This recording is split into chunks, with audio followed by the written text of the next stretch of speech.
સુરતના કુખ્યાત ગુનેગાર મોહમ્મદ સાજિદ ઉર્ફે સજ્જુ કોઠારી વિરુદ્ધ અઠવા પોલીસ મથકમાં વધુ એક ફરિયાદ દાખલ થઈ છે।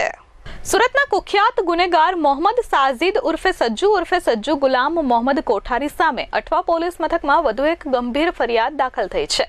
હાલમાં જ પાસા હેઠળ ભુજમાં ધકેલી દેવાયેલા સજ્જુ વિરુદ્ધ ઇરાદાપૂર્વક હત્યાનો પ્રયાસ અને બળજબરીથી વસૂલાતની ફરિયાદ નોંધાઈ છે। ફરિયાદી નિશાર અબ્દુલ રહીમ શેખ ફરિયાદમાં જણાવ્યું છે કે જાન્યુઆરી 2021માં મોહમ્મદ સાજિદ ઉર્ફે સજ્જુ કોઠારી સાથે રાંદેર ગોરાટ રોડ પર આવેલી એક જમીનનો 11 કરોડમાં સોદો થયો હતો। આ સોદાના ટોકન સ્વરૂપે ફરિયાદીએ સજ્જુને 1 કરોડ 25 લાખ રૂપિયા ચૂકવ્યા હતા। જો કે જમીનના ટાઇટલ ક્લિયર ન હોવા છતાં અને બીજા 2-3 સાટાખત બનેલા હોવા છતાં સજ્જુ કોઠારીએ ટાઇટલ ક્લિયર કરી આપવાની ખાતરી આપી હતી, પરંતુ તેવું થયું ન હતું। એટલું જ નહીં, પણ તેને ફરિયાદીને આપેલા 1 કરોડ 25 લાખ રૂપિયા પરત કર્યા નહોતા અને ઉલટાના બીજા 2 કરોડ બળજબરીથી માંગ્યા હતા। આ રકમ ન આપવા બદલ સજ્જુએ ફરિયાદીને મારીને લાશ નાખી દેવાની ધમકી આપી હોવાનો આક્ષેપ ફરિયાદમાં કરવામાં આવ્યો છે।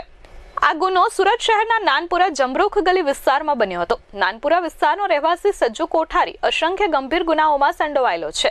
તાજેતરમાં જ તેને Gujarat control of terrorism and organise crime GUJCTOC act હેઠળ અટકાયત કરી ખાસ જેલ ભુજ ખાતે મોકલી આપવામાં આવ્યો છે। સજ્જુ કોઠારી વિરુદ્ધ ગુજસીટોકના કુલ 2 ગુના નોંધાયેલા છે। Bureau report S24 news Surat.